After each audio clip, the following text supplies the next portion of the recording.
Cyclone team की एक और कार्रवाई और तथाकथित बाबाजी गिरफ्तार हुए हैं और उसके लिए पुलिस ने क्या कुछ किया और अगर जी उसके बैकग्राउंड में जाएंगे तो कई सनसनीखेज फिल्मी स्टाइल के अंदर खुलासा किया है। बाकायदा आप अपनी स्क्रीन पर जो लाइव तस्वीरें देख रहे हैं, ये साइक्लोन टीम ने किस तरीके से नागौर और जोधपुर के बॉर्डर पर एक बाबाजी को गिरफ्तार किया है और कई चौंका देने वाले खुलासे हुए। सर, सबसे पहले तो इस ऑपरेशन का जो नाम रखा गया है वो क्यों रखा गया था? इस ऑपरेशन का नाम जैसा आप जानते हैं साइक्लोन टीम हर एक अभियान का हर एक ऑपरेशन का एक विशेष नाम रखा जाता है जो कूट छद्म नाम होता है। वो नाम उसके व्यक्तित्व या कृतित्व से मेल खाता होता है, पर गोपनीयता की दृष्टि से वो नाम रखा जाता है और एक संपूर्णता प्रदान करने के लिए ऑपरेशन का नाम रखा जाता है। उसी दृष्टि से ये जो 60वां अभियान था साइक्लोन सेल का जो सफल हुआ है, इसका नाम ऑपरेशन गयावेदी रखा गया था। द्वापर युग में भीम ने अपनी संतुष्टि और अपने पितरों की आत्मा की शांति के लिए गया में जाकर वेदी बनाकर पिंड दान किया था। तो करीब करीब उसी उद्देश्य के साथ यह भीम दान, भीम नाम भी था भीम, और भीम दान कर रहा था, तो इसलिए उस ऑपरेशन को उससे जोड़ के उसका नाम ऑपरेशन गया वेदी रखा गया, ताकि गोपनीय भी रख सके और उसके कृतित्व से जुड़ा भी रहे।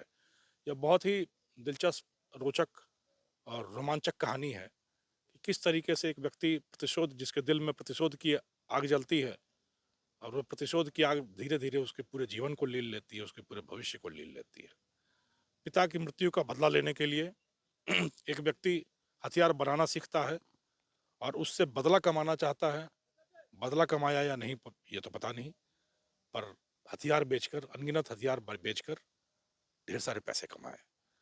और फिर उसके बाद जब वो एक हथियार तस्कर के रूप में, हथियार आपूर्ति के सरगना के रूप में पूरे इलाके में स्थापित हो गया, पुलिस उसके पीछे साये की तरह लग गई। कई सारे केसेज हो गए, करीब 1 दर्जन मामले हैं इस पर।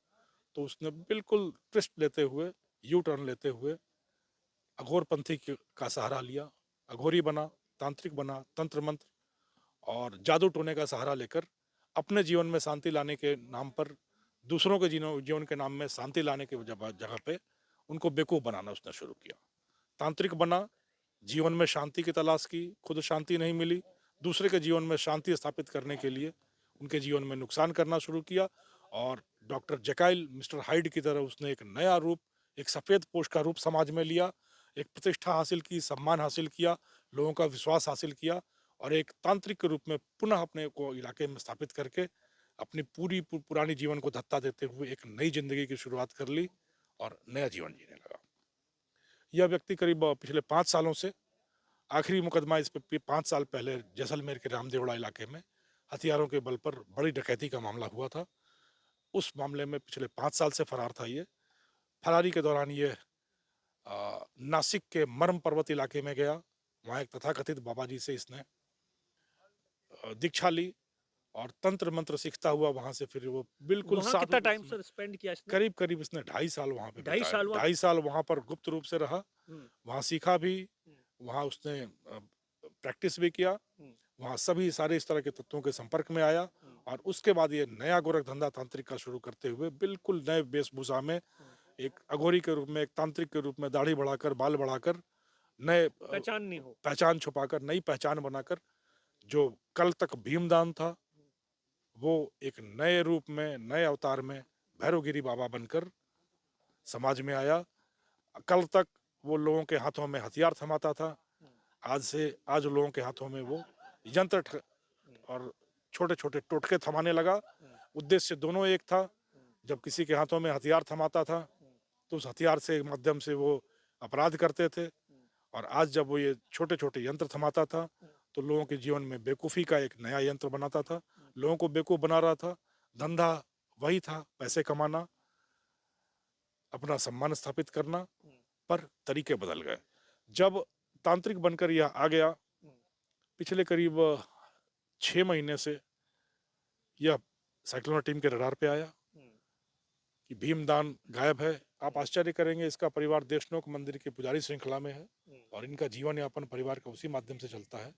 यह इतना शातिर था कि इसने मोबाइल यूज करना बंद कर दिया। जजमानों के यहाँ जाता था, उनके मोबाइल से अपने संपर्क सूत्र को फोन कराता, बात कर लेता। और डर कोई था इसे इस बात का कि इसे हाँ मालूम था पुलिस। कि पुलिस तो मेरे पीछे है। करीब 1 दर्जन आपराधिक प्रकरण थे इसके इसके इसके ऊपर। यह अभी नागौर चूरू, बीकानेर, जैसलमेर, इन सभी जगहों पर तो अभी तक वांछित खास होने तौर की से सूचना। ग्रामीण इलाकों को ये निशाना बनाता था। ग्रामीण इलाकों में लोगों तक जाना, हाँ। उनकी समस्याएं सुनना हम्म। और मंत्र के माध्यम से, छोटे छोटे टोटकों के माध्यम से निवारण का बहाना एक करना। वीडियो आप बता रहे थे कि जो स्क्रीन पर आपने बताया था कि कैसे एक भूत उतारने की कला। आपने देखा, मैंने वीडियो पे आपको दिखाया कि एक 15-16 साल के बच्चे को, हाँ। जिसको कहा गया कि इसको भूत ने पकड़ रखा है, उसके बाल पकड़कर वो उसको पीट पीट कर हाँ। भूत निकालने का काम कर मतलब रहा भूत है। भी निकाल देता था। भूत निकालने का, लोगों की समस्या को सुलझाने के लिए छोटे छोटे ताबीज, हम्म। टोटके देना, हम्म। इस धंधे में था और बड़े अच्छे तरीके से स्थापित था। हम्म। जब कुछ दिनों पहले पुलिस को पता भी चल गया कि यह वही व्यक्ति हो सकता है, फिर भी हम्म। जिस तरीके से आस्था और सम्मान था इसका समाज में, हम्म। इस पर सीधा हाथ डालना मुश्किल था। हम्म। तो पुलिस एक पीड़ित बनकर इसके जजमान, एक जजमान के माध्यम से अपनी पीड़ा के हरण के लिए इसके पास पहुंची। इसने वहां जाकर कहा, आओ वहाँ बच्चा। क्या दृश्य था सर जब पहुंची? वहां बड़े आराम से अपने झोले में सारा सामान लेकर एक तांत्रिक के रूप में बैठा हुआ था। हम्म। पुलिस की टीम के वहां पहुंचते ही इसने कहा, आओ बच्चा बैठो। हम्म। और ये एक्सपेक्ट कर रहा था कि लोग उसके चरणों में भैरूगिरी बाबा की जय करते हुए बैठेंगे। बट उस टीम ने बैठने की बजाय खड़े होकर उसकी पीठ पर हाथ मारा, बोला और उसका नाम लिया कि भीमदान। तो बुरी तरह असहज हो गया कि हाँ, तुम्हें कैसे पता। और उसी के साथ कलाई खुल गई कि ये भैरूगिरी बाबा नहीं होकर ये वही है। हमारा संदेह बिल्कुल सही है, ये भैरू बाबा ना होकर यह भीमदान ही है। इसके हाव भाव, इसके तौर तरीकों से वहां स्पष्ट हुआ। कड़ाई से पूछताछ की गई तो ये बात सामने आ सर गई। शुरुआत में जब ये अपराध की दुनिया में उस वक्त कितने साल का था और उस वक्त कितना टाइम उसने स्पेंड किया था? मेन मोटो क्या था इसका? उस मामले में वैसे तो ये चुप्पी साध रहा है, फिलहाल पूछताछ से ज्यादा खुलासा होगा। पर अभी तक प्रथम दृष्टया जो यह बता रहा है कि पिता की हत्या हुई थी और उसके प्रतिशोध के लिए इसने हथियार बनाना सीखा था और फिर उस हथियार का प्रयोग ये करके हथियार उसको बनाना मारना कहाँ चाहता सीखा था। सर? इसने कहाँ यह कहाँ हथियार बनाने के लिए या सीखने के लिए अमरावती के इलाके में पहले फर्नीचर का काम करने गया और वहीं आदिवासी इलाके में किसी तथाकथित चाचा के संपर्क में आया और उस चाचा ने इसको 12 बोर, 315 बोर, 32 बोर के हथियार बनाने का कुशल प्रशिक्षण दिया। यह इतना सिद्धस्त हो गया कि इस इलाके में आने के बाद अभी तक तो यह संख्या नहीं बता पाता कि अनगिनत संख्या में इसने हथियार बाजार में आपूर्ति की है। सर तो ये बाबा को अब शांति तो मिल गई?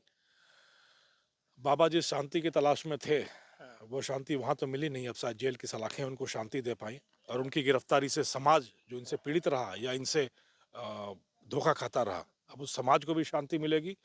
पुलिस भी इसके केसेस को अब खत्म करके शांत होगी और बाबा जेल की सलाखों के पीछे जाकर जब साधना करेंगे शायद एक नए रूप में सामने आएंगे जो एक पूर्ण तरीके से मानसिक और शारीरिक रूप से शांत रूप होगा। ऐसे तथाकथित बाबाओं के बारे में आप आम लोगों से क्या कुछ अपील करना चाहेंगे? मेरा आम आदमी से बड़ा स्पष्ट कहना है कि अपनी परिश्रम, अपनी मेधा, अपनी संकल्प शक्ति, अपने बाहुबल, अपने पसीने, इस पर भरोसा रखना चाहिए, ना कि इस तरह के तंत्र मंत्र टोटकों पर। यह किसी समस्या का निवारण नहीं कर सकते। इंसान अपनी समस्या का निवारण अपनी संघर्ष शक्ति, अपने जुझारूपन, अपने जीवट, अपनी जिजीविषा, अपनी संकल्प शक्ति, अपनी निष्ठा और समर्पण से ही कर सकता है। ये टोटके कभी आपकी समस्या का समाधान नहीं कर सकते। ये थी तथाकथित बाबा की कहानी। दिनेश बोहरा, बाड़मेर, राजस्थान तक।